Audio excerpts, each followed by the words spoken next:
광복절 연휴가 지났지만 비수도권 코로나19 확산세 좀처럼 꺾이지 않고 있죠. 네, 그렇습니다. 내일부터 거리두기 4단계를 시행하는 제주는 도내 감염이 이어지고 있고 경남에서는 신규 확진자가 또 100명을 넘었습니다. 취재기자 연결해서 자세한 상황 알아보겠습니다.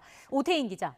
네, 전국부입니다. 네, 제주에서도 내일부터 거리두기 4단계가 적용되는데 확산세가 어느 정도입니까?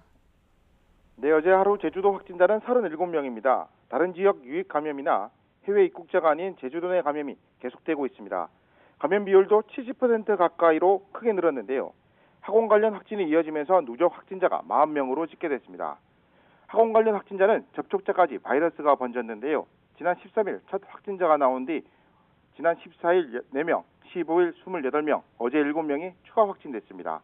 여기에다 지인 모임 관련 확진도 추가로 발생해 관련 확진자는 35명이 됐습니다. 확진이 잇따르자 제주도 방역당국은 내일부터 29일까지 2주 동안 사회적 거리두기를 3단계에서 4단계로 높입니다.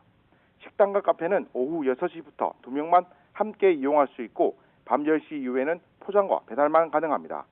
유흥시설 같은 곳은 집합금지 행정명령으로 아예 영업할 수 없습니다. 또 도내 12개 해수욕장도 폐장됐는데요.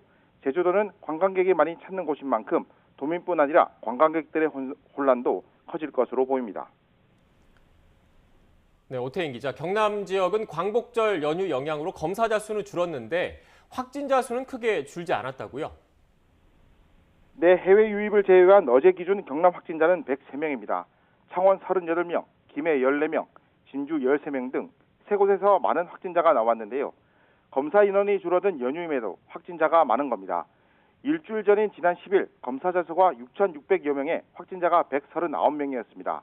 어제는 검사자 수가 3,400명에 확진자가 103명이었는데 확진자 비율은 오히려 증가했습니다. 지난 일주일 동안 뚜렷한 집단 감염 없이 일상 속 감염이 바이러스 확산의 주 원인으로 꼽힙니다. 일주일 동안 764명이 확진됐고 그 가운데 62% 정도가 확진자의 가족, 지인, 직장 동료 등입니다.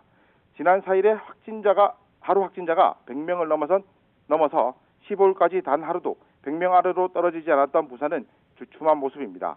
어제 65명이 확진 판정받았는데요.